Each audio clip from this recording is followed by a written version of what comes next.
c'est bon. On va pouvoir commencer. Il est 35, je pense Ouais. on peut démarrer. Ok. Donc, bonjour à tous. Bonjour à tous d'être Bonjour. présents aujourd'hui. Surtout, j'aimerais remercier d'abord Jérémy, Loïc et Aurélie qui nous rejoignent juste après, les trois intervenants, trois alumni qui sont là aujourd'hui pour vous parler de ce qu'ils font dans le développement durable.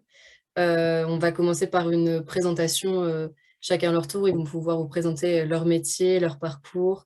Et ensuite, on aura environ 30 minutes de table ronde tous ensemble. C'est pourquoi, si vous voulez bien allumer vos caméras pour que ce soit plus dynamique et agréable, ça serait super.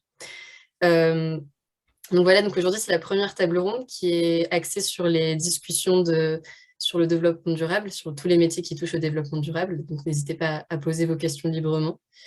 Et, euh, donc là, ça s'organise de manière, comme je vous le disais, à ce que chacun se présente. Derrière, on puisse poser des questions. Et si jamais vous voulez poser des questions d'abord dans le chat pour qu'on puisse les recentraliser derrière, ou bien si sur le moment vous préférez les poser à l'oral, il y a aucun souci. La vidéo est enregistrée et elle sera rediffusée derrière sur les réseaux. Donc merci aussi aux participants d'être présents. Et on vous souhaite une bonne première table ronde. Je vais laisser donc Jérémy se présenter et puis après on pourra, on pourra continuer. Voilà, merci à tous. Merci Ophélie et puis merci aux organisatrices. Alors, donc moi je suis Jérémy Boissineau, je suis un ancien INSA Rouen, j'ai terminé l'INSA en 2007. J'ai fait la promo MRIE, donc maîtrise des risques industriels et impact sur l'environnement. C'est la deuxième promo MRIE qui était sortie. Et donc, qu'est-ce que j'ai fait? Ma dernière année d'INSA, je suis parti au Québec, à l'université de Sherbrooke pour un échange. Et ensuite, je suis rentré en France et j'ai commencé par bosser pendant 4 ans au CEA, le Commissariat à l'énergie atomique. Et je m'occupais de la gestion des déchets d'un site en banlieue de Paris. Donc, je m'occupais des déchets non radioactifs, que des déchets conventionnels. Donc, j'ai bossé là-bas pendant 4 ans et ensuite, je voulais aller bosser, faire de l'opérationnel, être sur le terrain. Donc, ensuite, j'ai intégré Veolia et donc j'ai bossé pendant 8 ans chez Veolia. Donc, j'ai bossé 4 ans d'abord, j'étais responsable d'exploitation d'un centre de tri de déchets. Voilà, donc centre de tri de déchets recyclables donc pendant 4 ans. Ensuite, je suis passé directeur d'une usine qui faisait du transfert d'ordures ménagères. Donc là, on recevait toutes les ordures ménagères, enfin, on recevait les ordures ménagères du quart nord-est parisien et on alimentait les incinérateurs de Paris en continu pour la production d'électricité. Donc voilà, je suis passé de quelques milliers de tonnes au CEA, 40 000 tonnes sur le centre de tri, 400 000 tonnes ensuite. Ah, on s'entend. Oui, Aurélie, il y a ton micro qui est allumé. On entend un petit écho. Et ensuite, et donc voilà, 400 000 tonnes d'ordures ménagères sur le centre d'enfouissement. Mais j'avais envie de faire autre chose, j'avais envie de bouger un petit peu et d'aller sur un travail qui était un peu plus social.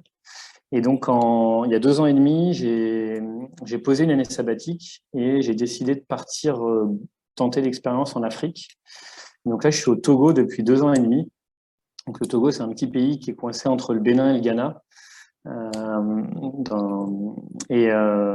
Et donc depuis 2 ans et demi, je travaille avec une ONG qui s'appelle Entrepreneurs du Monde. Donc c'est une ONG française et le fonctionnement de l'ONG, c'est qu'en fait, elle développe des programmes, des programmes dans différents pays. Et l'objectif de ces programmes, c'est que ça devienne ensuite des entreprises locales qui soient viables économiquement. Et moi, le programme que je gère ici au Togo depuis 2 ans et demi, on est en train de créer ce qu'on appelle une entreprise école dans le domaine de la gestion des déchets. L'idée, c'est d'avoir une partie école où on va avoir un centre de formation sur le domaine dans le domaine du recyclage et de la collecte des déchets. Donc, on est en train de créer des modules de formation sur cette thématique-là. Et en parallèle, pour avoir des activités qui soient génératrices de revenus et gagner de l'argent, on développe des activités de collecte et de recyclage. Donc là, les activités, c'est des prestations de compostage, des activités de collecte et de transformation de déchets plastiques en nouveaux objets. Donc on est en train de fabriquer des machines. On a des activités de réparation d'appareils électroménagers et on travaille comme ça sur différentes activités. On fait aussi beaucoup de sensibilisation.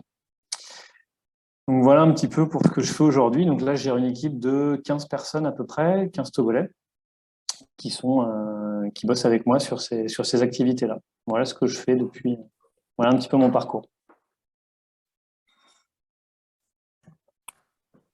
Merci beaucoup, Jérémy, pour cette première présentation. Je ne sais pas si Loïc ou Aurélie, l'un de vous deux, veut bien continuer. Si tu veux y aller, Ok, Aurélie. comme tu veux, ouais, ok, j'y vais. Donc, bonsoir à toutes et à tous. Donc, moi, je suis Aurélie Liebman. Je suis promo INSA énergétique et propulsion 2006. Et j'ai commencé d'abord par travailler pendant à peu près 2 ans chez Pommier à Fécamp. C'est une entreprise qui fabrique des groupes de production de froid pour les bateaux. Donc, j'étais responsable de projet. Et ensuite, j'ai travaillé pendant 10 ans chez Carrier Transicold à Franqueville-Saint-Pierre. Donc, c'est une industrie qui fabrique des groupes de production de froid pour les camions cette fois-ci. Donc, j'ai commencé ingénieur support terrain, donc je faisais l'interface entre l'usine et le terrain pour tous les problèmes techniques. Et puis voilà, les retours de problèmes du terrain et que je relayais du coup à l'engineering. Et puis pareil, quand il y avait des tests terrain, c'était moi qui m'en occupais. Après, j'ai fait 3 ans à l'engineering, donc en développement de nouveaux projets, pour répondre à des contraintes de clients, type réduction des consommations gasoil, réduction de poids. Et après, j'ai fait 3 ans, je suis revenue dans l'équipe dans laquelle j'étais arrivée et j'ai pris en charge l'équipe. Donc, c'était 9 ingénieurs qui faisaient voilà, l'interface entre l'usine et le terrain. Donc, le terrain, c'était tous les pays du monde entier. Et donc, voilà, j'ai quitté Carrier. Je voulais faire, voilà, ça faisait déjà un certain temps que je regardais ce que je pouvais faire pour trouver un métier qui ressemblait un peu plus à mon éthique personnelle. Et donc j'ai quitté Carrier, j'ai monté ma société, donc je me suis mise à mon compte pour faire des bilans carbone d'abord, et ensuite j'ai croisé un peu par hasard le chemin de la RSE, donc responsabilité sociétale des entreprises, ou RSO. Et donc je me suis vraiment renseignée de savoir ce qu'il y avait derrière, etc. Et ça m'a vraiment intéressée, donc j'ai fait une formation. Et donc j'ai étendu les prestations, donc je faisais des bilans carbone et des diagnostics RSE et des préconisations de plans d'action. Donc voilà, et ensuite est arrivé le confinement malheureusement, et donc ça faisait 2 ans et demi que j'avais créé, j'étais en pleine montée, et tous mes clients ou mes prospects, enfin surtout mes prospects ne répondaient pas, ou alors me disaient je vous donnerai une réponse dans plusieurs mois. Et puis j'ai eu l'opportunité de postuler à la métropole, donc du coup la métropole de Rouen, pardon.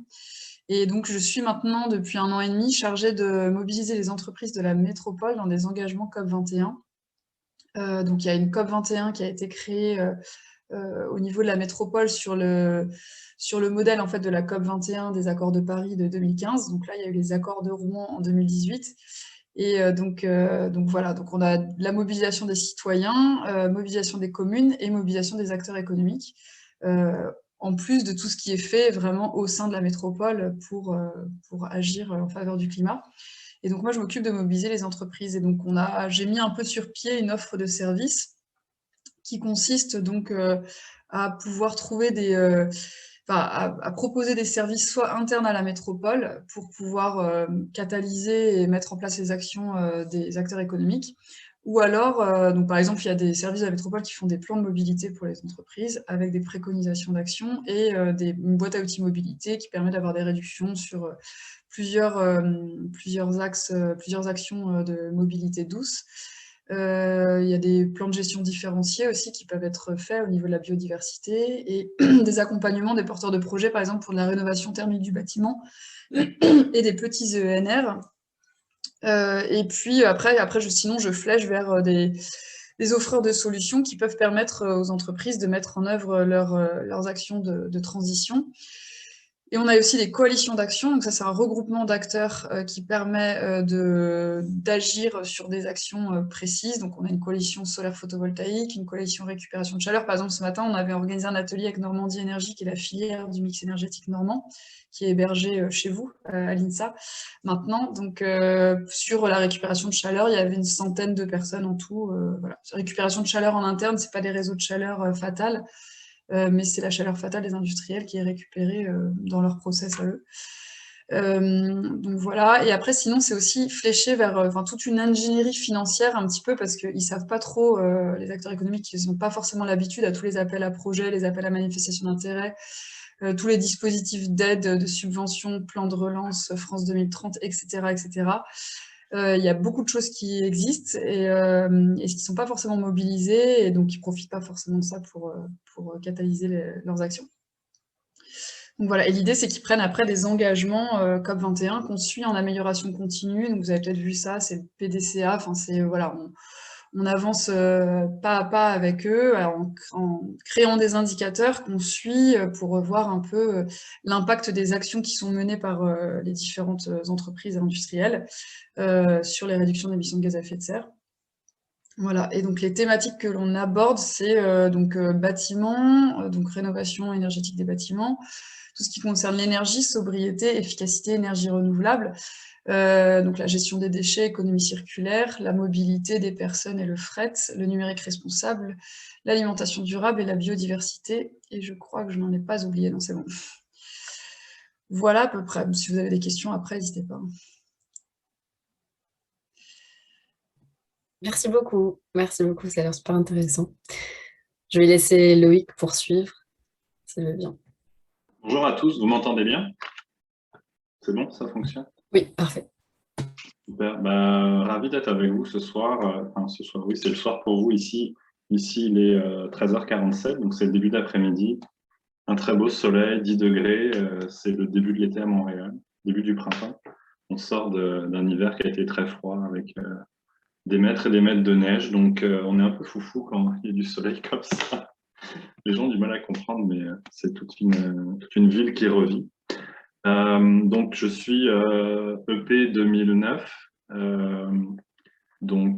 énergétique et propulsion. J'avais fait l'option énergétique, mais en fait, la dernière année, j'étais parti en Erasmus à Valence à l'époque parce que il n'y avait pas de cours à l'époque en 2008-2009 sur les énergies renouvelables. Et donc, moi, j'avais voulu faire un peu ce choix-là. Et à l'université de Valence, il y avait effectivement des cours en énergie solaire, énergie éolienne, tous ces cours qui semblaient très intéressants, et donc j'ai fait ce semestre-là, donc j'ai eu une spécialisation à la fin. J'ai compris que votre cursus a changé, donc ça c'est une bonne nouvelle. Je suis rentré sur le marché du travail en région parisienne. Je suis rentré dans une firme de bureau d'études en ingénierie bâtiment, donc essentiellement mécanique, électricité du bâtiment, mais cette compagnie-là avait aussi un fort volet en développement durable. Donc je suis rentré dans le pôle, le service qui faisait tout ce qui a trait au développement durable dans les bâtiments. Donc, tout ce qui est certification, HQE, BREEAM en anglais, LEED un petit peu, tout ce qui est simulation énergétique des bâtiments neufs. Donc, j'ai fait ça 4 ans. Ça a été une super belle expérience parce que région parisienne, des grands projets, rapidement des responsabilités, une pression assez folle, mais vraiment une progression rapide. En 2014, j'ai voulu changer d'air, je suis parti à Montréal pour finalement ouvrir une filiale de cette compagnie-là, qui s'appelle Alto. Donc j'ai fait du développement d'affaires, je voulais un peu changer de type de poste, donc j'ai fait plus de développement d'affaires, partir de zéro au Québec, à Montréal, comprendre que l'efficacité énergétique, c'était un autre avancement il y a 8 ans, ça allait encore à un autre avancement maintenant, il y a un petit retard avec l'Europe, pour différentes considérations géographiques, climatiques, géopolitiques, prix de l'énergie. Et donc, je fais ça 2 ans. Je me suis rendu compte que le développement d'affaires, c'était quand même toute une affaire et c'était quand même compliqué. Je me suis dit, bon, voilà, j'ai fait 7 ans ingénieur avec une expertise en développement durable dans les bâtiments. J'ai pris 1 an de pause pour faire ma maîtrise en administration des affaires, donc MBA, à HEC Montréal. Donc, j'ai fait 1 an où je me suis arrêté, je suis retourné aux études pour me rendre compte que mon cerveau était vraiment moins rapide qu'avant. Je le savais, mais ça fait quand même bizarre de le prendre dans la face. Mais super belle expérience avec plein de gens différents, des avocats, des gens qui étaient en ressources humaines, des gens qui étaient dans plein de domaines différents. Il y avait un banquier, un trader, c'était tout très, très différent. Se rendre compte que on a tous des profils, des parcours différents. Puis je me suis rendu compte au bout d'un an qu'il y a comme rien d'autre qui m'intéresse plus que construire la ville de demain. Et donc je suis retourné dans ma première amour de métier qui est le bâtiment durable. Et donc je suis arrivé en 2017 chez Lemay, qui est Lemay, c'est une firme d'architecture, c'est la plus grande, je partage mon écran, je sais pas si, je pense que vous le voyez bien, c'est la plus grande firme d'architecture au Québec. On a à peu près 450, avec plein de projets de toute taille, toute grandeur, tout horizon, résidentiel, institutionnel, des parcs. Name it, c'est vraiment très large. Puis moi, dans cette compagnie-là, ce que je fais, donc c'est une équipe de 450 personnes, on a toute une équipe de développement durable, on est 10 personnes, donc moi je gère cette équipe-là. Puis on a tout un mandat de développer des projets qui soient plus responsables. Quand je dis développer des nouveaux projets, c'est à la fois les développer, concevoir ces nouveaux projets, mais aussi rénover, éduquer, sensibiliser. Il y a tout un volet, je pense que ça fait bien avec ce que font les deux collègues. Donc il n'y a rien qui arrive par juste naturellement, il faut pousser les choses, puis on est super proactif. Là, je vous montre juste un exemple. On a toute une approche de développement durable, puis on essaie de pousser ça en disant on ne peut pas se contenter, il faut accélérer ensemble, il faut aller plus vite. Donc, on a développé toute une approche un peu plus là-dessus pour s'assurer que chacun des projets qu'on conçoit, il y a des minimums de certification. Puis, quelque chose qui nous a beaucoup occupé dans les dernières années, c'est une rénovation de nos propres bureaux. Là, on a réussi à prendre un bâtiment industriel, le rénover pour qu'il soit à énergie nette positive, donc il produit plus d'énergie qu'il en consomme. Donc on est pas mal fiers de ça. Puis maintenant, l'idée qu'on a fait ça, une fois qu'on a fait ça, c'est qu'on veut le faire avec nos clients dans différents marchés. Donc on est super proactif. À plusieurs égards, leader quand même dans le domaine au Canada. Il y a de la compétition, bien sûr, mais on est dans les firmes qui s'impliquent le plus là-dessus. Donc mon rôle présentement, c'est vraiment un rôle un mix entre du développement d'affaires, de la recherche, de la gestion de personnel. C'est assez varié, voilà. Donc voilà pour moi. Puis au plaisir d'échanger avec vous sur vos questions. J'ai fait ça rapidement, mais l'idée, c'était pas vous balancer trop d'informations. Mais c'est sûr qu'il y a un lien, je pense, EP énergétique avec le bâtiment, même si à l'époque, la voie que j'ai prise était vraiment pas le cas typique. Le cas typique était plus dans les utilities, les Dalkia, ce monde des Veolia. Donc, le chemin d'aller vers la conception était peut-être plus rare à l'époque, pour ma part. Donc, voilà. Merci beaucoup Loïc pour cette dernière présentation. Donc pour les personnes qui sont arrivées entre deux, donc ces trois personnes nos trois intervenants qui travaillent dans le développement durable, qui étaient anciens EP et Mario. Donc est-ce qu'il y a des personnes qui souhaitent poser tout de suite une question, qui ont quelque chose dont ils souhaitent savoir? Sinon, oui, vas-y, Sénat. Ok, je voulais savoir un peu, Loïc, dans votre ancienne entreprise, je pense que c'était Veolia, si je me souviens bien, enfin, si je ne me trompe pas, quelle était un peu votre mission en tant que ingénieur en développement durable? Je voudrais savoir. Si c'est Veolia, c'est pour Jérémy, mais si tu parles de Ah, bâtiment, désolé, pardon. ça s'appelait Alto. Oui, Alto. En bâtiment, en fait, en bâtiment durable, en fait, la compagnie, il y a à peu près 100 personnes. Puis j'étais là encore dans une petite équipe de 10-15 personnes, dont le rôle était d'intégrer la dimension développement durable dans la conception d'un nouveau bâtiment. Qu'on parle d'efficacité énergétique, de gestion de l'eau, de qualité d'air intérieur, tous les critères qui font qu'un bâtiment peut être conçu de manière à prendre en compte la santé humaine, prendre en compte les changements climatiques, et que ça regroupe le bâtiment en général. C'est ça qui est fascinant dans le bâtiment, c'est que ça regroupe tellement d'expertises différentes que c'est vraiment compliqué. Dans mon équipe, j'ai un biologiste, j'ai un docteur en énergie, j'ai quelqu'un en génie civil, des gens en architecture, en urbanisme, et que c'est très, très varié. Puis quand tu mets tout ça ensemble, bah, ça fait une super équipe parce que justement, c'est transdisciplinaire, c'est très varié. On n'a pas une équipe qui fait genre juste la même chose tout le temps. C'est vraiment un métier très varié, c'est ça que ça essaie de répondre à ta question. Parce que l'objet bâti construit complexe, chaque bâtiment est un prototype. En fait, c'est rare qu'on construise 2 fois le même bâtiment. Peut-être à part des maisons individuelles, peut-être qui vont être très, très répétitives, industrialisées, ou les procédés préfabriqués, mais de manière générale, quand on parle de grands bâtiments, c'est rarement industriel. Il y a un côté encore un peu artisanal à certains égards. Et donc, à chaque fois, je peux dire qu'on réinvente la roue, et c'est très varié d'un projet à l'autre. D'accord, merci.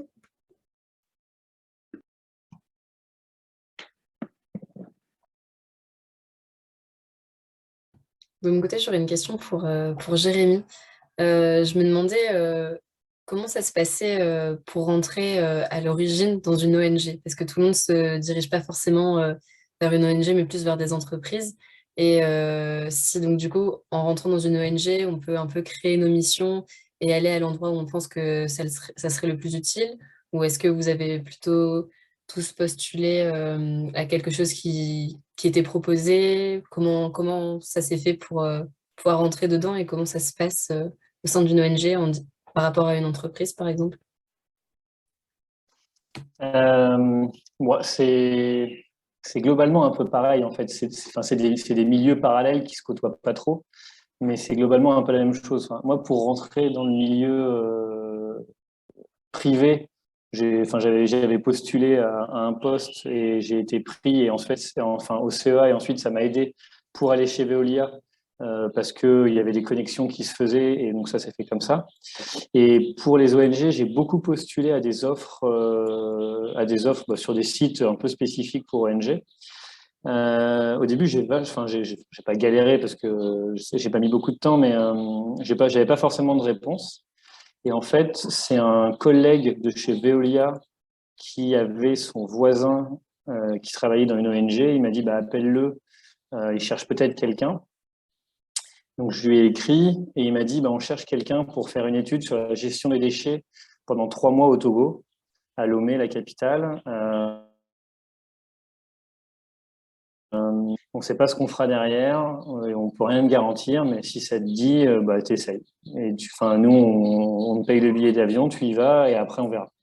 Et en fait, moi, ça correspondait exactement à ce que je voulais parce que je savais pas si ça allait me plaire de partir loin. Je savais pas si changer d'univers, ça allait me plaire. Donc, en fait, 3 mois, c'était une bonne expérience. Et en fait, le 3 mois s'est enchaîné où ils m'ont dit, bah, vas-y, reste jusqu'à la fin de ton année sabbatique. Donc, ils m'ont pris en contrat local. Et puis, au bout du compte, après, ils m'ont dit, bah, si tu veux, on te prend maintenant, mais en contrat expatrié. Alors, c'est pas des gros salaires non plus, hein. Là, pour vous donner un ordre d'idée, je suis payé 2 000 € par mois. Donc, après 15 ans d'expérience, en France, ça serait un petit salaire. Mais pour ici, c'est un gros salaire. Mais voilà, donc ça s'est fait comme ça. Voilà. Donc après, la phase de passer par des entreprises privées a été importante. Enfin, je ne pense pas que j'aurais sauté le pas et je serais allé directement en ONG après l'école. Je ne pense pas que j'aurais eu le courage de faire ça directement. Pourtant, ça serait bien de pouvoir l'avoir directement. Mais voilà, maintenant, je ne regrette pas et c'est quelque chose, en tout cas, qui est top, quoi. D'accord, merci. Mais si je peux relancer, parce que ça va être plus fun si on relance en même temps. L'exemple que tu viens de donner, Jérémy, ça illustre un peu le besoin de consolider son réseau, en fait. Peu importe l'étape où vous êtes en stage ou un réseau, ça se bâtit sur une carrière et surtout au début, c'est important de prendre du temps pour justement ce que vous faites ce soir, c'est un exemple. Aller boire des cafés avec des gens, poser des questions, comprendre. Ça va vous aider toute votre vie comme réflexe. J'avais un ami récemment, mon meilleur ami a émigré au Québec. Il a il a voulu chercher du travail, puis je lui dis, as-tu un profil LinkedIn, as-tu? Ah non, non, mais j'en ai pas besoin, je cherchais pas de travail. C'est un exemple on développe pas un réseau quand on cherche du travail. Ça doit être un réflexe que vous développiez tout le temps. Ça serait peut-être un conseil que je pourrais vous donner, c'est de le développer tout le temps en vous disant, le jour où vous en avez besoin, bah, vous aurez peut-être un contact, qu'un voisin, d'un ami, de je sais pas qui, d'un oncle, ou de quelqu'un que vous pouvez contacter parce que vous l'avez ajouté, vous lui avez parlé, puis voilà. Et ça se cultive sur le long terme. Ça se fait pas en 2 semaines. Donc, c'est une habitude qui pourrait vous être vraiment utile pour la suite. Encore plus en France. Au Québec, c'est la même chose. C'est beaucoup le réseau, ce qu'on appelle le marché caché de l'emploi. L'offre apparaît, elle est déjà prise, ou l'offre n'est même pas publiée, on a déjà le candidat. Enfin, c'est juste pour vous donner une idée.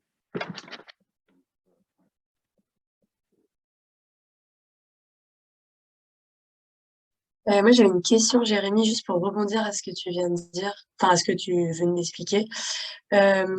C'est quoi pour toi un peu les grosses différences notables entre travailler dans une ONG et dans une entreprise privée et qui font que pour toi, là, en ce moment, l'ONG te correspond mieux?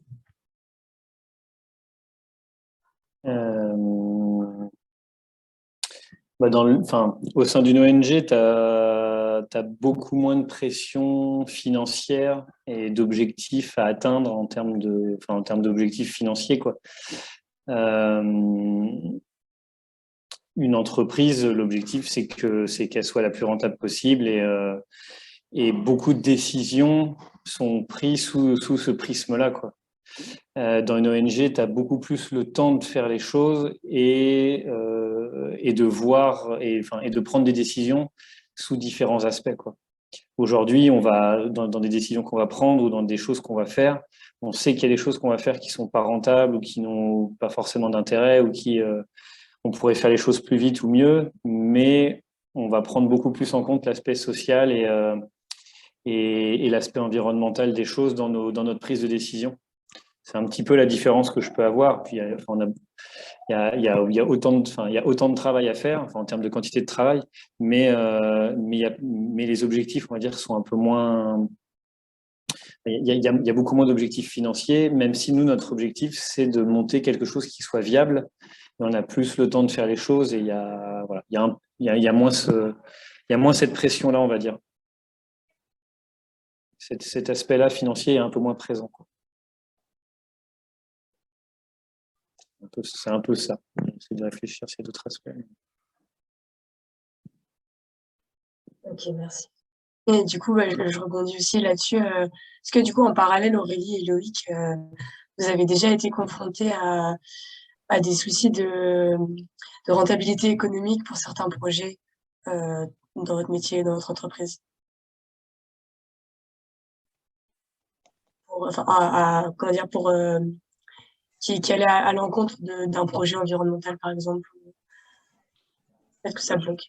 Peut-être un peu biaisé parce que tous les projets qu'on travaille, c'est des projets de développement durable où, à tout le moins, on essaye d'intégrer cette dimension-là dans l'architecture, dans la construction. Donc oui, il y a la notion d'argent, il faut être rentable. Par contre, on a aussi des budgets où on investit des sommes pour développer des nouvelles thématiques. Fait que je pense, moi, j'ai connu que la PME. Fait que par rapport à une grande, j'ai pas l'expérience de grande entreprise, mais dans les PME dans lesquelles je suis passé, j'en ai connu que 2 en 12 ans, c'est pas énorme. Mais j'ai eu la chance que ces PME-là croyaient à un espèce. C'est dans les 2 cas des PME familiales avec cette notion du temps. Il y a le court terme, oui, mais il y a aussi moyen et long terme. Et ça, c'était intéressant d'avoir des présidents qui avaient, des propriétaires de la compagnie qui avaient cette vision-là. Puis en développement durable, je me rappelle une phrase qu'on avait faite, un professeur à l'INSA, peu importe ce qui se passe, c'est-à-dire une limite, est-ce qu'il y a une prise de conscience suffisante ou pas, il y aura la contrainte physique qu'il va falloir faire différemment les choses. On le voit avec le dernier rapport du GIEC, avec la crise en Ukraine, il va falloir changer, il va falloir décarboner, il va falloir... Peu importe ce qu'on va faire, notre activité, elle ne peut que grandir. Donc ça, c'est un contexte qu'on appelle favorable. Derrière, oui, chaque mois, il faut que tu factures, mais on est dans un domaine qui est aussi en croissance. Si je travaillais dans le domaine pétrolier ou je sais pas, dans quelque chose de, mettons, les centrales à charbon, ça serait plus difficile pour moi. Mais oui, on vit dans un monde où il y a des réalités financières. L'idée, c'est de trouver là où vous êtes le mieux. Il y a des avantages à la grande entreprise. Les PME de toute taille, il y a aussi des belles opportunités, des belles choses à faire. Ça dépend de l'échelle à laquelle vous travaillez. C'est des choix à la fin. Faut que ça vous corresponde. Désolé si je fais des réponses trop longues. Faut pas hésiter à couper. Mais... Et moi, de mon côté, pour répondre aussi à la question, donc effectivement, moi, j'ai fait 10 ans dans une grosse industrie, un Carrier Transicold américaine. Donc, j'étais effectivement en phase de... Alors, c'était pas forcément non-respect des valeurs environnementales, mais bon, c'est quand même des groupes frigorifiques avec des fluides frigorigènes. Donc, il y avait, voilà, j'étais contente un peu avant de partir. Il y avait beaucoup de projets avec des nouveaux réfrigérants beaucoup moins polluants. Donc, c'était plutôt intéressant. Mais après, voilà, il y a les contraintes des gros groupes où parfois il y a besoin de plus de personnes. Donc ça, c'est plutôt par rapport au personnel, gestion du personnel. Et on peut pas prendre des têtes en plus. Limite, il faut des têtes en moins. Et donc ça, c'était un peu... ça peut être aussi un des travers des gros groupes, quoi. Et après, bon, quand j'étais à mon compte, comme j'étais toute seule en termes de... Voilà, effectivement, comme disait Loïc, il faut facturer, hein, ça c'est clair. Après, pas à tout prix non plus, hein. C'est sûr que moi, je m'étais posé la question de savoir si j'accepterais de travailler pour n'importe quelle entreprise. Je me suis dit, voilà, je me suis posé beaucoup de fois la question. Je me suis dit que si jamais j'avais eu, alors j'ai pas eu l'occasion de me poser la question en 2 ans et demi, 3 ans là, mais si j'avais dû me dire, ok, je vais bosser pour la boîte la plus polluante du monde. Est-ce que je le fais? Oui, non. Alors bon, la plus polluante peut-être pas, mais en tout cas, je me suis dit, je le ferai quand même parce que de toute façon, que je sois là ou pas, de toute façon, il se passera des choses. Et si je peux au moins contribuer à ce que il y ait un peu plus de vertu dans cette entreprise-là, tant au niveau social qu'environnemental, et ben, c'est déjà gagné. Et en plus, voilà, moi j'avais vraiment une démarche. Par contre, c'était vraiment quelque chose quand j'étais à mon compte, c'est qu'il fallait que ce soit une démarche sincère. C'est-à-dire que si c'était une entreprise qui voulait juste faire du washing avec moi, bon, si je l'avais senti dès le début, ça aurait été no way, quoi. Et si je l'avais senti même en cours de contrat, j'aurais essayé d'en sortir, quoi. Donc ça, c'était vraiment très important pour moi. Et maintenant, bon, à la métropole, il y a des budgets, hein, ça c'est sûr, hein, donc, comme dans toute structure. Mais il n'y a pas de demande de rentabilité. Mais je suis quand même en lien avec des entreprises qui, elles, pour le coup, ont des problématiques de rentabilité. Mais bon, malheureusement, voilà, il y a la guerre en Ukraine et tout ce qui se passe au niveau géopolitique. Le seul atout de ce qui se passe aujourd'hui, ça peut permettre de prendre conscience voilà, des enjeux énergétiques et on sent qu'il y a un engouement pour la décarbonation, pour la transition énergétique, qu'il n'y avait, qu'il y avait depuis quand même un certain nombre de mois, hein. Moi, depuis que je suis partie depuis que je me suis mise à mon compte, j'ai senti vraiment une différence. Là, des 4 dernières années, il y a eu vraiment une différence de prise de conscience, hein. Sincèrement, il y a des fois où quand j'étais à mon compte, il y avait vraiment des gens qui me disaient la RSE, mais qu'est-ce que c'est que ça ne sert à rien. Voilà, là maintenant, j'entends plus ça, quoi. Voilà, donc je suis désolée si je suis comme Loïc, j'ai un peu dévié d'ailleurs et j'ai fait une réponse un peu longue. On a une question de Didier Lemos qui nous a levé la main. Oui, est-ce que vous m'entendez? Tu peux déplacer. Ouais, ok. Bon, je me présente, Didier Lemos, je suis directeur du département de Méca. Je suis le voisin. Moi, j'avais une question, parce que vous avez, pour l'instant, je vais poser des questions sur le développement durable. Vous avez parlé à la fois d'énergie positive, hein, dans le cas du bâtiment, et puis tout à l'heure de bilan carbone qui a été présenté par Aurélie. Je voulais savoir, c'est quels aspects qui sont le plus mis en avant dans le monde industriel quand on parle de développement durable? Parce que souvent, on les met un peu en opposition. Vous voulez dire quel aspect est mis le plus en avant? Ouais, typiquement, moi je suis impliqué dans les systèmes de transformation d'énergie de type énergie renouvelable. Je travaille en particulier dans l'éolien et dans l'hydrolien. Et typiquement, il y a pas mal de détracteurs de l'éolien qui vont vous dire, bah, en fait, si on fait un bilan carbone complet de l'éolien, c'est pas super. Et si on fait un bilan complet sociétal de l'éolien, bah, c'est pas super non plus, parce que typiquement, on a des métaux rares qu'il faut aller chercher dans d'autres pays où on va faire travailler de façon complètement inhumaine des gens pour les obtenir. Et du coup, c'est quand on fait typiquement un bâtiment durable, un bâtiment à énergie positive, on utilise énormément de matières, dont la quantité carbone pour les produire, faut l'assumer à la fin. Je ne suis pas sûr de saisir la question, mais oui, les bilans carbone, je veux dire, on ne se cache pas derrière notre petit doigt. On est conscient qu'il y a du carbone dans les matériaux et c'était un peu l'angle mort du bâtiment durable dans les dernières années. On a beaucoup axé sur l'énergie opérationnelle, c'est toujours important, mais c'est vrai qu'il faut considérer l'ensemble de l'œuvre. L'angle mort actuellement, c'est la décarbonisation des matériaux. Et je pense un des messages qu'on essaie de faire passer à nos clients au maximum, c'est que le meilleur bâtiment, c'est celui qui existe déjà. Puis c'était un peu ça qu'on a voulu montrer avec notre rénovation. Là. Au lieu de construire un nouveau bâtiment, on en a pris un rénové. Puis en fait, on a fait le bilan carbone. Puis le meilleur geste écologique qu'on ait fait, c'est pas de réisoler, c'est pas de mettre des panneaux solaires, c'est d'avoir réutilisé une structure massive de béton. Telle quelle, quasiment. Et ça, c'est un très bon coup écologique. Pour les zones ça, c'est un bon exemple, hein, effectivement. Dans l'éolien, typiquement, la fondation, les centaines de mètres cubes de béton qui consistent à faire brûler de la pierre, là, le bilan, il n'est pas bon, quoi. Ouais. Avant de l'amortir, le bilan carbone, il va falloir en produire des gigawatts. Ouais. Bah, au Québec, on a 90% de l'extrait du Québec est de sources hydrauliques. Donc, c'est 98, c'est peut-être 99. Par contre, cette réalité-là, elle n'est pas vraie dans les autres provinces qui ont des réseaux électriques beaucoup plus carbonés. Donc, les solutions qu'on met de l'avant pour décarboner les bâtiments ne sont pas les mêmes d'une province à l'autre.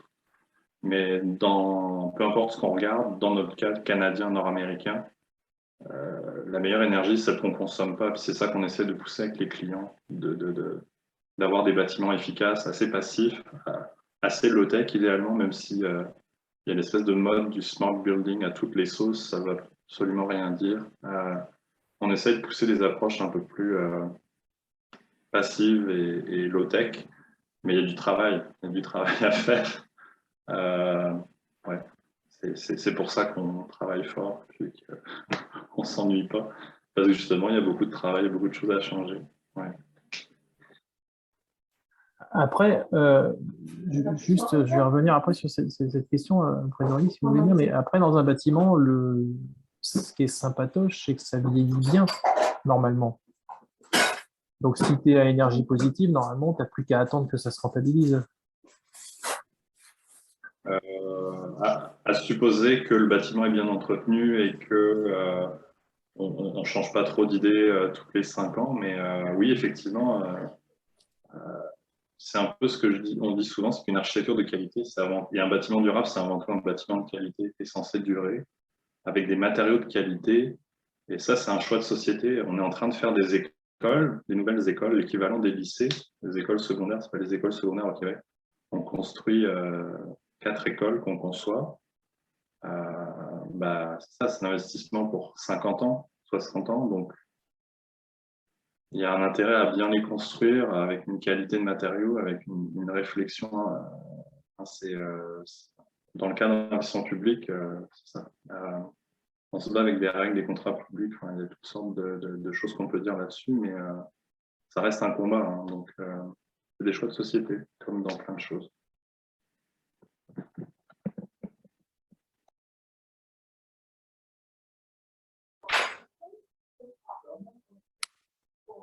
Alors, s'il n'y a pas d'autres rebonds sur cette question-là, on a aussi 2 questions de Jean. La première qui est: quels sont les outils pour ne pas tomber dans le greenwashing? Donc, c'était lié à ce que tu disais, Aurélie, juste avant, je pense.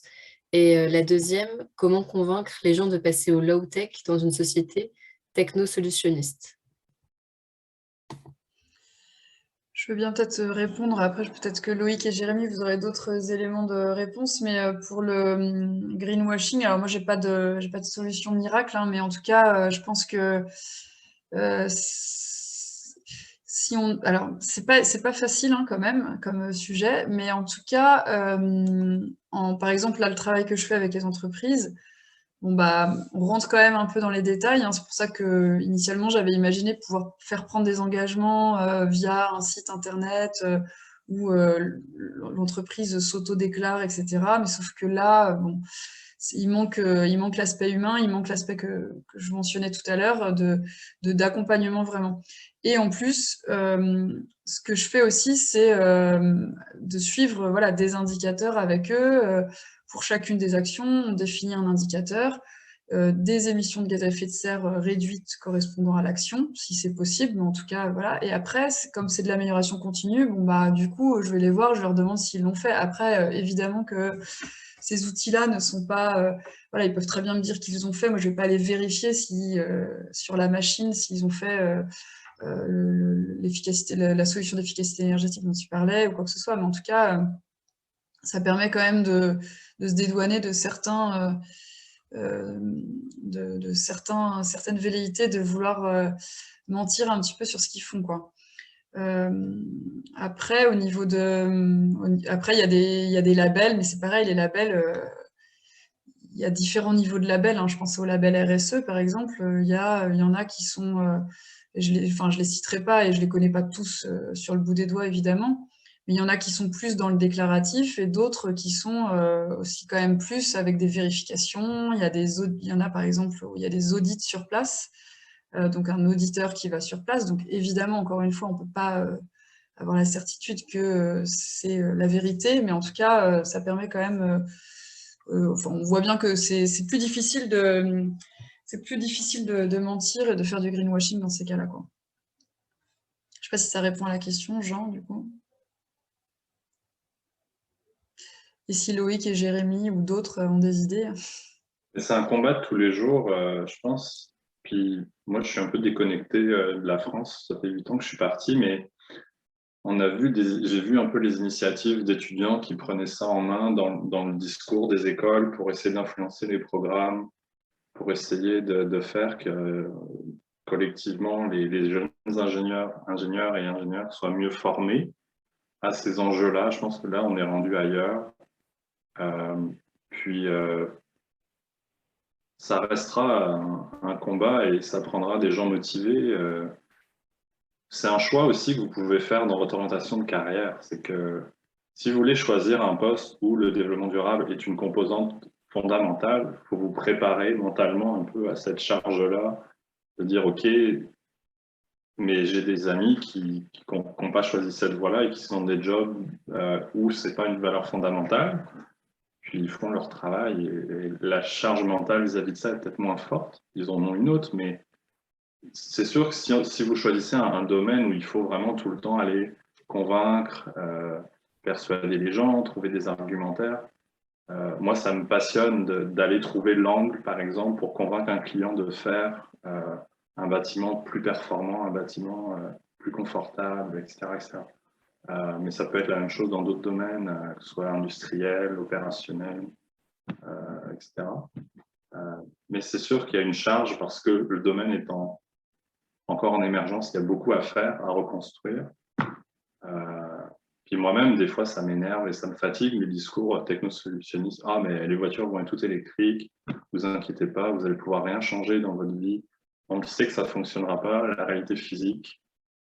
Vous connaissez Jean Covici, vous connaissez tout ça. La réalité physique de l'énergie et des matières premières. Il y a des choix de société à faire.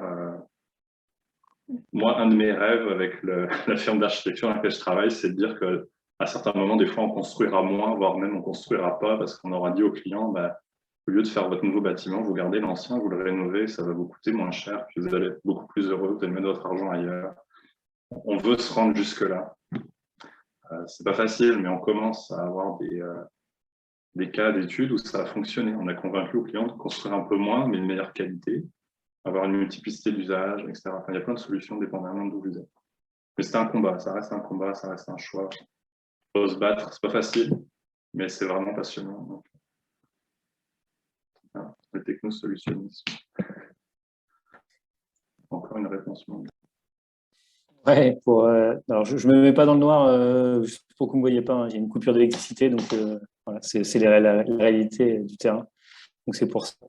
C'est pas évident pour répondre à tes questions, Jean, mais on va essayer un petit peu. Moi, pour donner le cas du Togo, surtout pour la deuxième question, par rapport entre le low-tech et une société techno-solutionniste, c'est marrant parce que ici on part un peu de zéro sur pas mal d'aspects, et donc justement, comme il y a peu de moyens et peu d'argent, on part beaucoup nous sur des solutions low-tech en termes de machines de transformation de plastique, de récupération, de recyclage, etc. On est sur des solutions qui sont relativement simples à mettre en œuvre, qui demandent peu de machines, peu d'énergie, etc. Et qui vont demander un peu plus de temps et qui sont un peu moins faciles à faire et qui, en termes de business, bah, c'est pas des activités qui génèrent des grosses marges ou des gros revenus. On reste sur des petites activités. Donc aujourd'hui, on arrive à le faire au Togo. Mais par contre, on sait aussi pertinemment que le jour où il y aura des gros business à faire sur des déchets où les gouvernements, enfin le gouvernement togolais ou les mairies seront en mesure de payer des grosses entreprises pour venir gérer les déchets, mettre des usines d'incinération, faire des trucs ultra modernes, ultra technologiques.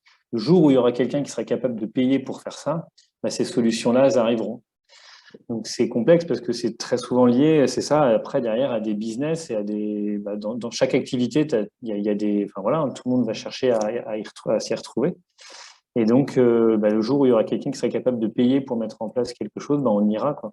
Et pour l'instant c'est pas trop le cas ici, donc le low-tech arrive assez bien à se développer, mais on sent que tout le monde cherche à avoir le dernier truc technologique à la pointe qui soit le plus performant et qui demande le moins d'énergie ou le moins de temps à passer à chacun d'entre nous. C'est un peu le constat que j'ai ici, moi, au Togo, dans les activités qu'on mène, et je pense que ça peut se dupliquer assez facilement sur d'autres aspects, quoi. Et c'est un sujet que j'essaye aussi d'expliquer, c'est de dire ne faites pas forcément ce que nous on a fait, quoi. Nous, occidentaux, européens, français, on n'a pas forcément la solution et on n'a pas forcément fait les choses bien comme il fallait. Donc, il ne faut pas forcément recopier ce que nous, on a fait. Mais ce n'est pas évident à comprendre. Ce n'est pas évident à faire passer comme message. Merci beaucoup. Et Jean vous remercie aussi. On a une nouvelle question de Amine. Oui. J'avais une question pour Jérémy. Je voulais savoir, est-ce que la population au Togo est-elle plus sensibilisée qu'en France au réchauffement climatique? Et si oui, par quels moyens? Alors, pas du tout. Alors, je ne vais pas dire que c'est quel est leur souci, mais ils ne sont pas du tout sensibilisés à ça. Alors déjà, une grande majorité de la population, leur objectif, c'est déjà de pouvoir répondre à leurs besoins primaires, hein, enfin, se nourrir, trouver un endroit pour dormir et puis pouvoir accéder aux soins et envoyer leurs enfants à l'école. Donc déjà, s'ils arrivent à faire ça, c'est déjà top. Donc l'environnement, moi quand je suis arrivé, j'arrivais un peu, enfin, c'est un peu voilà, t'es mignon avec tes déchets, mais voilà, on les brûle et ça fonctionne très bien comme ça. Donc non, aujourd'hui ils n'ont pas conscience du tout. Les impacts ne se ressentent pas non plus encore trop dans cette région du monde, même si ça va arriver. Il y aura plus d'événements de chaleur, il y aura plus de grosses pluies, enfin, il y aura des événements qui vont les impacter et les prix des matières premières sont en train d'augmenter et donc ça va les impacter. Mais après, ils polluent aussi, ils consomment. Alors, j'ai plus les chiffres, mais au moins 2 fois moins de déchets que nous. Ils polluent. J'ai pas de chiffres, mais tellement moins que nous que c'est. Enfin, voilà, aujourd'hui, c'est pas eux qui vont polluer. Alors, ils ont en termes de consommation, en termes d'activité, c'est dérisoire parce que par rapport à ce que nous on peut avoir en Europe, quoi. D'accord, merci. Moi, je voulais savoir par rapport au réchauffement climatique, enfin, vous trois, vous êtes plutôt optimistes pour l'avenir. Enfin, c'est quoi votre vision qui travaillait un peu dans le domaine des énergies renouvelables et tout ça? Parce que enfin, moi, je suis assez pessimiste avec tout ce qu'on lit et tout ça sur l'avenir. Et le fait de travailler dans ce domaine-là, je me demande un peu quel point de vue on peut avoir et si on n'a pas l'impression de se battre pour quelque chose qui servira peut-être pas à grand-chose dans le futur et tout ça. Moi, je vais continuer vu que je suis lancé, puis après je laisserai les autres. Mais moi, je suis pas forcément optimiste. Je suis même plutôt très inquiet par rapport à ce qui se passe. Après, je préfère agir, même si c'est petitement, et ne pas regretter que ne rien faire et me dire bon bah vas-y, je profite et puis on laissera pour les autres d'après quoi. J'ai pas d'enfants, mais j'ai des neveux et des nièces et ma vision c'est ça, c'est de me dire que en fait j'ai pas envie de laisser enfin tant que je peux agir autant le faire et même si c'est pas grand chose j'essaye de le faire quoi. Et oui les gouvernements, oui les grandes entreprises peuvent agir, mais je me dis aussi que nous en tant que simples citoyens nos actes peuvent aussi faire changer les choses quoi. Voilà, aujourd'hui je vais prendre l'avion 2 fois par an pour rentrer en France. Mais c'est vrai que typiquement, maintenant, je m'interdis de prendre l'avion pour certaines choses parce que je peux de cette manière-là au moins agir. Quoi. Et après, j'essaye d'agir d'autres manières, mais je suis pas forcément très optimiste, mais je me dis que tant qu'on peut faire des choses et si on peut réussir à inverser les choses, autant essayer. Je suis un peu à la même place que Jérémy. La situation. En fait, quand j'étais à l'INSA, je pense, premier travail de première année, il y avait un truc, ça devait s'appeler communication. En gros, il fallait savoir faire une synthèse. Puis j'avais pris le changement climatique en 2004. Puis ça m'avait déprimé pendant, je pense, au moins 6 mois. Puis depuis, je suis un peu là-dessus. C'est-à-dire que, mais sauf que à l'époque, c'était pas autant, c'est 18 ans, ça paraissait pas autant mainstream entre guillemets que. Puis les impacts étaient peut-être pas autant arrivés. Si vous regardez les dernières inondations dramatiques en Europe, incroyable en Colombie-Britannique, puis partout ça fond, ça pète, ça brûle. Une note positive, je suis un peu comme Jérémy, c'est-à-dire je pense que trouver un sens à son travail par l'action sur un objet que vous pouvez contrôler, dans mon cas c'est le bâtiment, ça donne beaucoup de sens à son travail et à sa vie en général. Moi je me réalise beaucoup par le travail et d'autres choses, mais tout ce qui est bénévolat aussi dans les OBNL, les ONG, etc. Je fais beaucoup de bénévolat. Il y a beaucoup à réaliser, puis dans tout ce qui est solution, puis dans le collectif, le faire ensemble, le partager avec d'autres personnes, ça c'est très positif pour essayer de trouver un chemin pour vous, pour agir. Et puis après, comme citoyen, vous pouvez faire plein de choses. Vous pouvez manger de la viande. Ma conjointe est végétarienne, donc je mange moins de viande par le fait même. L'avion, c'est ça, c'est l'avion, mais il y a plein de choses qu'on peut faire. Plein de choses qu'on peut faire. Faut se réaliser dans l'action, en tout cas, je pense. Sinon, c'est un peu déprimant. Faut pas regarder trop la télé aussi. Ça peut aider dans l'action. Ouais. Moi, je regarde pas trop la télé, mais je lis quand même beaucoup de choses. Et c'est vrai qu'il y a des matins où, on va pas se mentir, c'est un peu dur de se lever, quoi. Non, c'est vrai que moi, je suis mitigée, en fait. Je suis mi-figue, mi-raisin, on va dire. J'ai un côté où j'ai une énergie folle pour me dire, justement, je me lève le matin pour faire ça. Et voilà. Et heureusement que j'ai ça, parce que sinon, il y a des matins où j'aurais du mal vraiment à me lever. Et il y en a d'autres où c'est vrai que c'est pas très reluisant, quoi. Mais je pense que le fait, le fait d'être lucide comme ça sur ces sujets-là et d'agir au quotidien, donc comme Loïc aussi, moi je suis engagée aussi à titre perso, enfin voilà, Enfin, Loïc et Jérémy aussi, j'imagine. Mais du coup, je pense que voilà, d'être dans l'action et de faire, même si on sait que inéluctablement, on est un peu dans la merde, hein, on va pas se mentir. Mais du coup, je pense que ça contribue à faire que, on est un peu plus positif, quoi. Et puis, voilà, comme je vous disais tout à l'heure, en fait, là, il y a quand même. Moi, je parle avec les plus gros industriels de la région, et bon, ok, c'est des industriels, mais en tout cas, il y a une réelle prise de conscience, et ça, je pense que c'est quand même magique, quoi, par rapport à ce que j'ai pu vivre quand j'étais encore chez Carrier et qu'on m'appelait zadiste, par exemple, parce que j'étais un peu écolo, mais pas beaucoup, hein, enfin, je communiquais pas trop dessus. Et ce qu'on vit maintenant, je trouve que maintenant, comme tu dis, Loïc, je crois que c'était toi qui disais ça, maintenant, c'est beaucoup plus mainstream, quoi. À notre époque, c'était un peu... moi, j'étais un peu une extraterrestre par rapport à d'autres personnes, quoi. Donc oui, il y a quand même, je pense qu'il y a quand même suffisamment, il y a une grosse prise de conscience qui fait que maintenant, voilà, on agit, quoi. Donc si vous êtes là ce soir, je me dis que potentiellement vous vous serez là pour relever notre flambeau, et c'est très bien. Je suis très contente de voir qu'il y a quand même pas mal de monde. Et voilà. Et à l'effet, par rapport au greenwashing, il y avait une question sur le greenwashing. Si vous êtes un petit peu sur les réseaux sociaux, il y a plusieurs comptes qui sont intéressants, par exemple, pour un réveil écologique. Puis l'autre, c'est Bon Pote, que ce soit sur Facebook ou LinkedIn. C'est des gens qui sont très forts à relever les incohérences, puis toujours à amener l'entreprise dit ça ou un groupe dit ça. Voici un peu des données probantes, des faits sur qu'est-ce qu'ils font vraiment.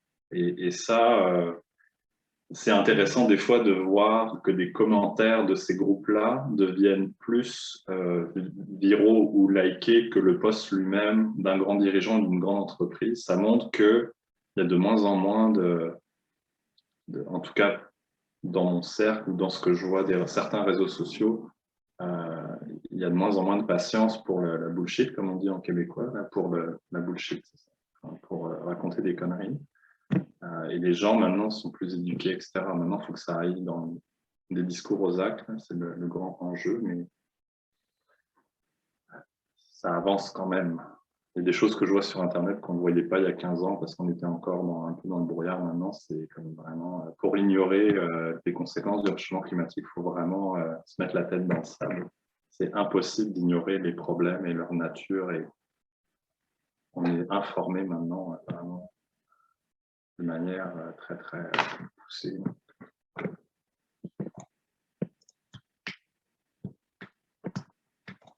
Merci beaucoup. Alors, est-ce qu'il y a d'autres questions? Parce qu'il est 20h33 donc, ici, donc on va bientôt clore la réunion, sauf s'il y a des questions. J'avais juste une question. Tout à l'heure, vous avez dit le compte, c'était pour un réveil écologique, et c'était quoi le deuxième nom? Bon Pote. D'accord, merci. Dans le chat. Merci. Est-ce qu'il y a quelqu'un d'autre? Non.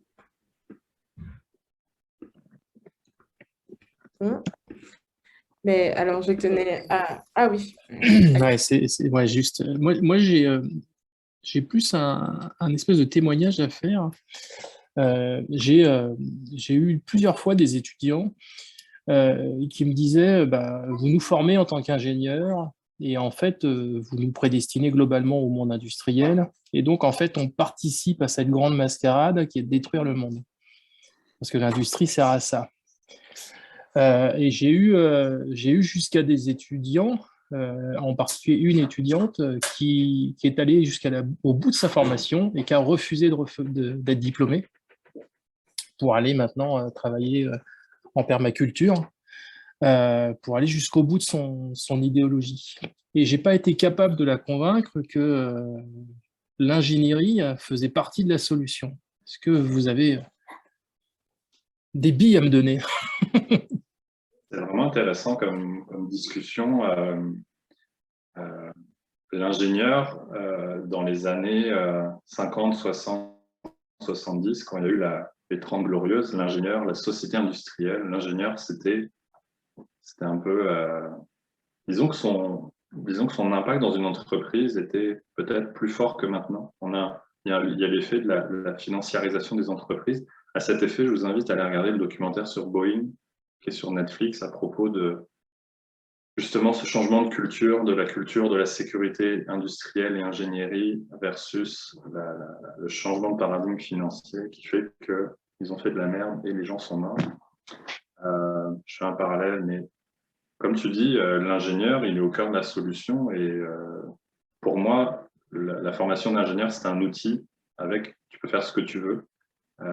Tu peux développer l'industrialisation d'un procédé d'isolant biosourcé avec du chanvre, comme tu peux travailler pour une firme qui fait de l'armement. Je veux dire, il n'y a pas de... C'est la même physique, c'est juste le complexe militaro-industriel. Mais en soi, la connaissance de l'ingénieur, qu'elle soit physique, thermodynamique, mathématique, tu fais ce que tu veux avec. Pour moi, c'est un outil, c'est un moyen. Et je pense qu'à l'INSA, on est quand même assez bien formés, on est quand même des généralistes pour justement s'orienter à droite ou à gauche, suivant en tout cas c'est ma perception, suivant nos préférences personnelles. Donc je trouve que de dire je refuse ça en bloc, c'est un petit peu... Il faut qu'on les trouve ces solutions-là, je sais pas, c'est vraiment intéressant, j'ai déjà entendu ça. Moi je pense que faut pas jeter le bébé avec l'eau du bain, c'est un outil, comme tout outil, on peut s'en servir de plein de manières. Ouais, j'ai tenu des arguments similaires, mais j'ai pas réussi à convaincre. J'aurais pas fait mieux alors. Bah non, parce que voilà, j'ai essayé de parler effectivement, typiquement de solutions low-tech dans le cas de la permaculture, donc lié à l'agriculture, hein, mais bon. C'est à nous de choisir en fait. C'est vrai que c'est à nous de choisir, mais le choix il est pas facile quand on sort d'école parce que déjà, on sort, ça fait 5 ans qu'on fait des études, on en a un peu marre et on a aussi on a envie de profiter de la vie aussi, on a envie de gagner de l'argent. Donc, il faut trouver un compromis entre conviction personnelle et puis aussi besoin personnel. Et on est aussi très attiré ou très tenté par des grands groupes parce qu'ils savent se positionner pour venir nous chercher. Et puis on a aussi le regard de la promo, le regard des autres qui nous pousse aussi à vouloir aller aussi vers des grandes choses. Donc on est assez vite happé par ça, quoi. Et voilà, moi j'ai pris un virage au bout de 12 ans pour changer, mais je sais pas si j'aurais eu le courage de le faire directement en sortant d'école, quoi. Parce qu'il y a aussi la sécurité financière qui me poussait à certaines choses, parce que tout ce qu'on a appris, on veut essayer aussi de le mettre en pratique et qu'on se dit que les grands groupes peuvent nous apprendre ça, parce qu'on pense carrière, parce qu'on pense à pas mal de choses et c'est dur de s'y retrouver, parce on reste jeune, quoi, quand on sort d'école et c'est dur de s'y retrouver là-dedans et de faire les bons choix, quoi. Et donc, effectivement, la question, c'est de se dire, avec ce diplôme-là, avec tout ce que j'ai appris, comment je peux utiliser toutes ces compétences-là pour apporter quelque chose de bien, plutôt que continuer à détruire ou continuer à rentrer dans ce système classique d'ingénierie et de production, etc., etc., quoi. C'est une grande question et effectivement, je pense que c'est très dur de convaincre quelqu'un là-dedans, mais en tout cas, ouais, il faut du temps et de l'expérience pour se rendre compte de certaines choses, quoi. Est-ce que de faire intervenir plus régulièrement des entreprises qui ont des démarches vraiment de développement durable, ça pourrait aider? Moi, je pense que oui. Je pense que venir chercher, enfin, en fait, de faire venir des entreprises beaucoup plus liées à ce secteur-là et de montrer que c'est une débouchée et que c'est un débouché et que c'est pas juste pour faire joli, mais que les écoles, que l'INSA pousse à aller vers ce secteur-là. Moi, je pense que ça peut aider et ça peut changer la donne, quoi. De dire que non, on vous forme pas juste pour intégrer les grands groupes et sortir des nouvelles solutions génialissimes de demain qui vont révolutionner le monde, et c'est grâce à la technologie qu'on va sauver le monde.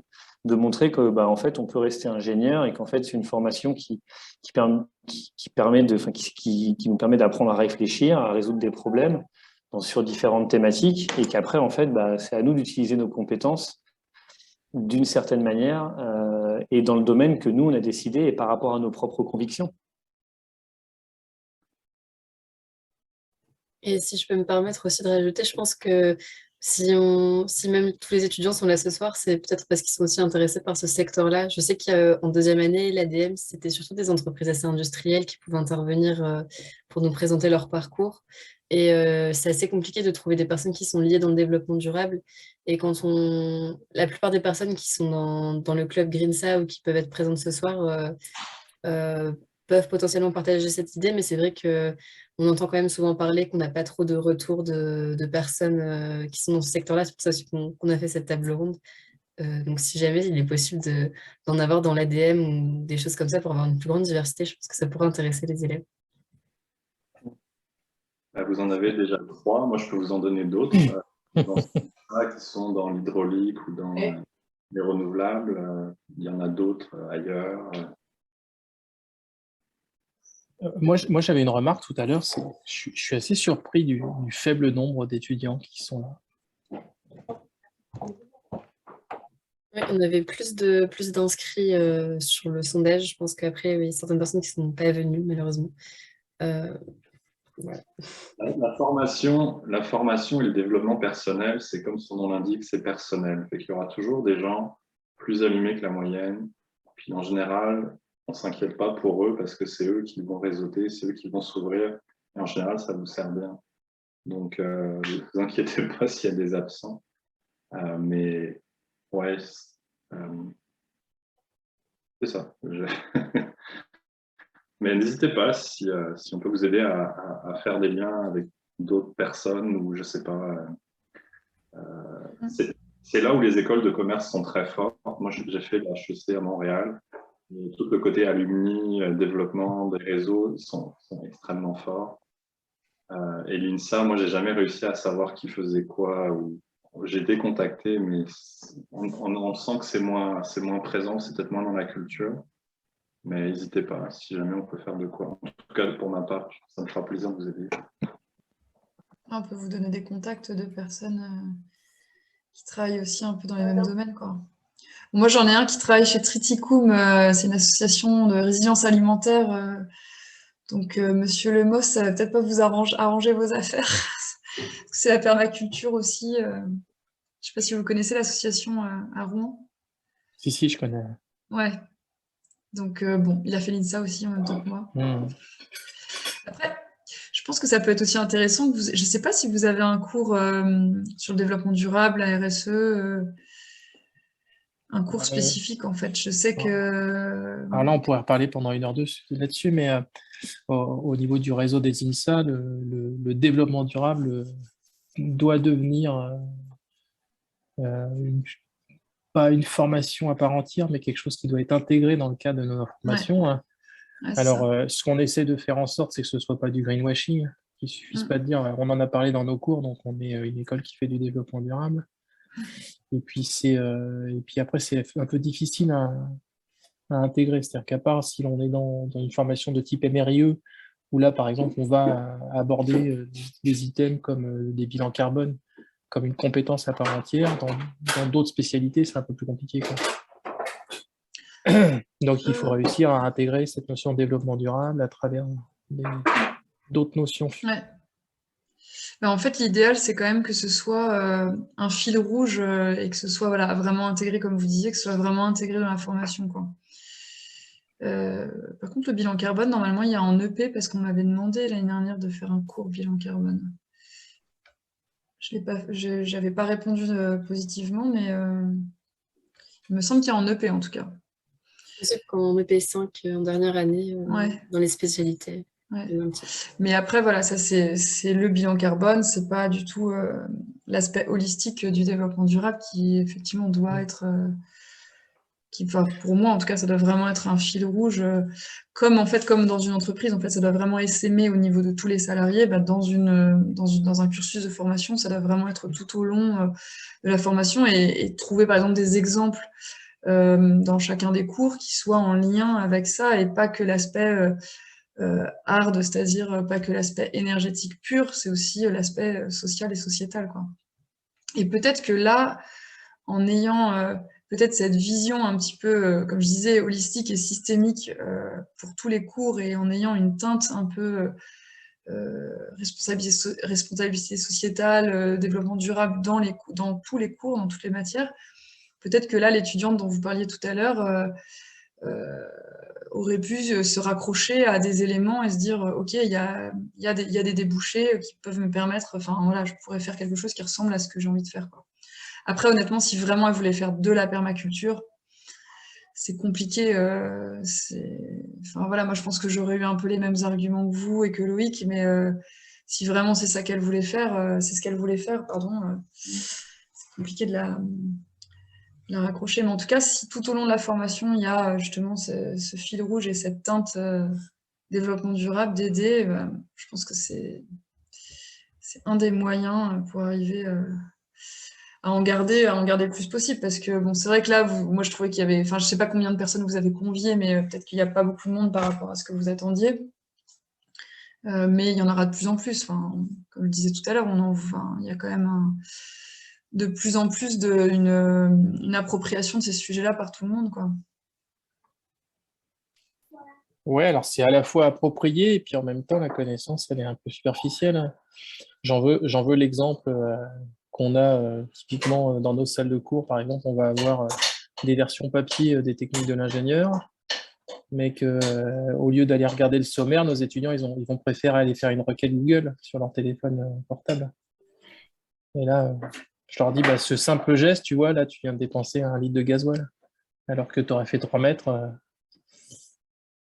tu aurais participé à l'économie globale.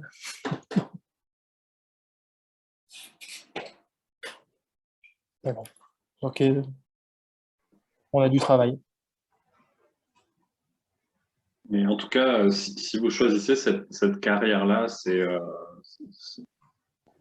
vraiment riche. En tout cas, dans mon cas, je pense que, bon, à part le fait que j'aurais pu faire de l'architecture, bon, ça c'est autre chose, parce que j'étais persuadé qu'il fallait savoir dessiner pour faire de l'architecture, c'est une escroquerie monumentale, mais peu importe le chemin que vous allez prendre, à un moment, ça va se placer. Puis, le développement durable en tant que tel, c'est pas une discipline. Ça doit percoler dans des spécialités, que ce soit la gestion des matières résiduelles, faites une turbine à gaz performante, on peut dire que c'est du développement. Si vraiment vous le faites avec une approche, ça peut relever de ça.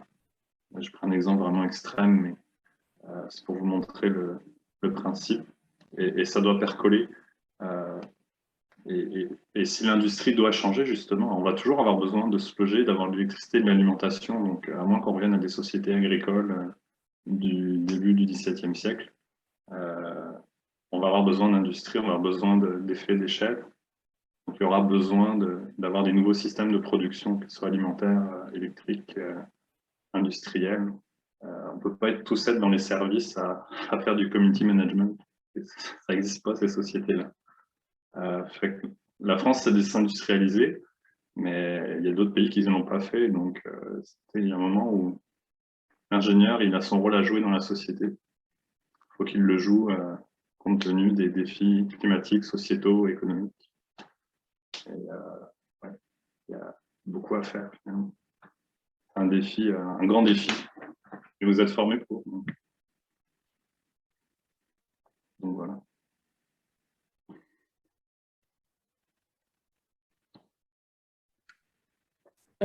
Merci beaucoup. Est-ce qu'il y a d'autres questions? Quelqu'un d'autre? Merci beaucoup pour ces échanges. Donc, dans le même esprit, je voulais vraiment vous remercier, chacun des intervenants et chacun des participants. Merci beaucoup. Et je pense que on a enregistré la réunion et je pense qu'elle sera mise disponible pour si quelqu'un voudrait la regarder encore ou quelque chose. Donc, merci beaucoup à chacun et à tous et passez une bonne soirée. Merci. Merci beaucoup à toi. Merci beaucoup. Bonne soirée. Merci beaucoup. Merci. Bonne Merci soirée. beaucoup. Bonne soirée ou bonne journée. Oui, bonne journée.